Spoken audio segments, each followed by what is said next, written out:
Dr. Irina Kossovskaia. She is an MD, PhD, DNM, and is a holistic entrepreneur, physician with a business both in Canada and USA. A former Russian space research program collaborator, an eye surgeon and a scientist. She is a renowned international expert on energy healing devices, regeneration, and age reversal. Dr. Irina uses her knowledge, experience, and passion to encourage health, independence, and support her growing community of home healers. So we get to know more about healing from Dr. Irina. Good afternoon, everyone. Nice lunch? Already? Okay. So, I'm Dr. Irina, as you already know, with a difficult, long Russian name, difficult to pronounce. And as you've heard, I'm a conventional medical doctor in my former life, an eye surgeon for 20 years, then doctor of natural medicine in North America for 18 years. I have a privilege of having life experiences that got me to this point, which were very rich and very difficult at times. But I'm still grateful because they got me where I am now. In my evolution as a professional, I went from being a doctor to being called a quack by my former colleagues who did not accept the holistic worldview that I was trying to convey to them. And then lately to being an enlightened physician. So I believe a lot of my colleagues here can actually relate to that evolution because we went through it by a difficult way. Anyway, I see myself actually as a bridge. Because of my life experiences, I can pretty much bridge Western mindset with Eastern philosophies. I can bridge biomedicine and holistic medicine. I can bridge the science of quantum physics, which is incorporated in the high-tech energy healing devices I work with, and the spirituality that these devices bring in people's lives. But most importantly, I can bridge doctors and lay people and their clients, their patients, because it's still a big gap, as you know. Even in mindset of a doctor, who is a subject and who is an object, the client and the doctor, and even the name layperson or patient that we have for them. It doesn't work for me. Does it work for you? It implies that person who is being worked at is passive, is a passive object of someone else's expertise. But that shouldn't be like that, as you already know. It should be equal relationship between subject and the object, which you just heard from Dr. Ahmed. And I think our energy healing devices that we work with and that I will tell you today about help us to bring this gap because they return to people a power of self-healing. They give people an ability to be their own doctors, to be their own healers, and empower them to become home healers, as we call people in our community. So our community in North America is actually turned into a movement already, because we've been practicing for about 15 years.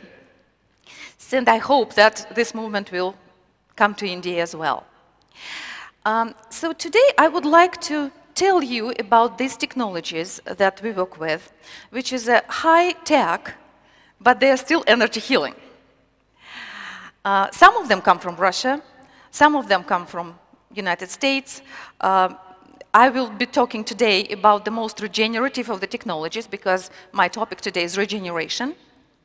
And this is a Russian technology. So in order to understand the technology, I would actually like, if you don't mind, to walk you through how Russians actually came up with the idea of these devices that they incorporated in it. So to give you a glimpse into a Russian scientific mind, so to speak. Would that be something interesting for you? Wonderful. Because it's simple. I can just, name the device, say how it works and what it does. That's not fun. I think it's more fun to see how Russians arrived to this idea. Because some of the ideas you may consider worthwhile taking into your own practices. So if that's okay with you, then let's begin. So energy and informational medicine for regeneration. Regeneration, by definition, is the process of renewal, restoration, and growth that makes genomes, cells, organisms, and ecosystems resilient to natural fluctuations or events that cause disturbance or damage. Well, difficult definition, but that's how it is generally defined. How I look at regeneration, regeneration is a restoration of a lost structure that allows one to regain the lost function. Now, I have a question to you. What do you think more important for life, structure or function? Function. Any other ideas? Both. Okay. Russians are very much into the systemic approach to things. So, let's look at the world from the systemic point of view. What is a system? The general definition of a system says that system is a set of interrelated parts that are all working together to achieve a common goal. And what is a goal? It's a function. So if we look at the world from a point of view of systems, of systemic approach, we are all systems, we have subsystems in our bodies, and we are part of bigger systems. And each of these systems have its own purpose, have its own goal in life, which is a function. That's what system exists for. The system lives to achieve a function, to perform a function, which will be helpful or useful for a bigger system. Like in your body, let's say your digestive system works to digest the food. It has to work well, so the organism can survive. So it's a function which is helpful for the bigger system. We are a part of a family, let's say. We have to perform a certain role in the family to be a mother, brother, father, which is helpful for the bigger system, right? And each family is a part of a society, and off we go, off we go. So we call systems functional systems because everyone performs a function useful for the bigger system. Now, what are the characteristics of the systems? Universe is holographic, as you already know. So it repeats its basic structure in every system on every level. So all systems have the similar basic structure. We were not going into details of it, just accepting it as it is. Now, processes in the systems run in cycles. And you know what cycle means. It means something starts from zero, then it goes all the way through the top point, which is, for example, in a disease, is called a crisis, right? And then it's on a descending part, which crisis has passed, now it's a smooth ride from there. So all processes in systems, including the disease, are cycles. Start from zero, end at zero. But when it ends, it's already different zero, because the system went through certain reorganization, restructuring, system evolved, it reorganized its elements, and according to Ilya Prigozhin's theory of dissipative structures, now the system evolved. From that point of view, how are we looking at disease? Is disease something bad that happens to us? What do you think? Is just something that we should be struggling with and killing? Disease is actually an important attribute of life. It's important for us to go through that experience, to have the challenge, and in the process of dealing with that challenge, to evolve, mature, acquire some wisdom. You know that nothing happens without challenges. You have to be challenged in life to get somewhere, right? So disease is a cycle. Now, systems form hierarchies. smaller system become a part of a bigger system, and so on and so on. Okay, repeating one more time. Similar structure, similar processes, but it sometimes is good to be on top of the hierarchy, isn't it? You don't want to be on the bottom and experience everything. Now, most of the systems that we will be talking about are living systems. So living systems has three major characteristics. They are self-controlling, they are self-regulating, and they are self-reproducing. And in order to reproduce itself, the system has to have the ability to regenerate. Regeneration can be physiological, which means we all exchange our tissues and getting new body every 7 years. Some tissues replace itself faster than others, but overall, our tissues regenerate at all times. This is physiological regeneration. Unfortunately, sometimes when the body experiences some damage, that damage is being replicated in the new tissue that we acquire. The another type of regeneration, which is mostly interesting for us, is reparative regeneration, which means that if the system experiences some damage, it has to replace the structure. But what the problem with that is that, unfortunately, most of the reparative regeneration in humans is incomplete. Complete regeneration means you replace the tissue that has been damaged with exactly the same tissue. Incomplete regeneration means that the body does something to fix the problem, but it does not replicate the original structure completely, because it just, maybe the programs are lost, maybe they are blocked, maybe there is not enough energy in the system. So reparation has been done just enough to perform the function, because function is what's important. But it's not enough to be completely back to where it was before the injury or trauma happened. So it's incomplete regeneration, and that's what we experience as a scarring. We usually call it a scarring. So scar, in a way, is a compromise of the body to still get something to perform the function, but it's not completely as it should be. And we, as human, we want actually the full, complete regeneration, because every time we look at our body, which has this damage and that memory of the damage, we think, okay, well, now this part is damaged, that's what's next, and I'm running towards the grave real fast, I'm degenerating, and we are the only animal on the planet that lives with a fear of death. Everyone has a fear of death, but lives with a fear of death, only human.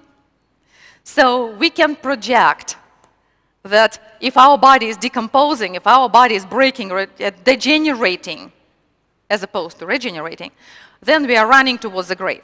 Obviously, this person didn't live with the fear of death, right? Now, at that point, we start actually envy certain creatures which are low, we consider them being low on the evolutionary tree, like lizards, for example, who can regenerate their tails completely, or salamander, who can regenerate a limb. And we also start thinking about, Star Trek healing device. Well, that would be nice to have, wouldn't it? And then we start studying the regeneration. Unfortunately, we know enough about regeneration, but can we trigger that? And I mean complete regeneration when I'm talking about it. Well, not much at this point yet. So what do we know about regeneration? Let's look at it. First of all, we know that some species, and not spices species, I'm sorry for the misspelling, some species regenerate better than others. For example, frogs cannot regenerate their limbs, and salamanders can. And salamanders, by the way, can regenerate other parts of their bodies as well, and it takes them about 5 weeks to regenerate a limb. So pretty quick. Oops. Now, some organs regenerate better than others, we know that too. The more important for life organs regenerate quicker, regenerate better. And amongst the best to regenerate organs are liver, heart, and pancreas. And structures and tissues that regenerate not so good. For example, an eye can't regenerate. Nervous tissue, brain, you know, very slow, very little. And believe it or not, skin doesn't regenerate well either. It forms a scar, but regenerating completely, not so much. Cartilage, yeah, you know that too. And that's, you know, the famous Prometheus, being the liver being regenerated every day. We know that we lose ability to regenerate with age. For example, the newborn mouse can completely regenerate the heart, and the 7-day mouse can't.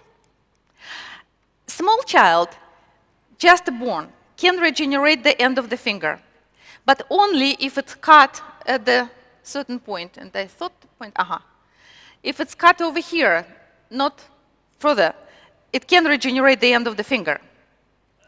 But as child grows, we lose this ability. We can't do it. We attribute regeneration to the resources of stem cells in the body, as you know. And we lose our resources with age because we use them.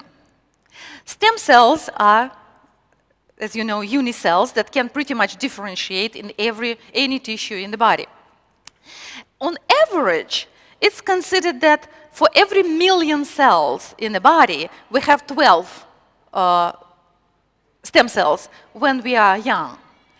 And let's say over the age of 50, well, how do you think many stem cells we have for 1,000,000 when we are over 50?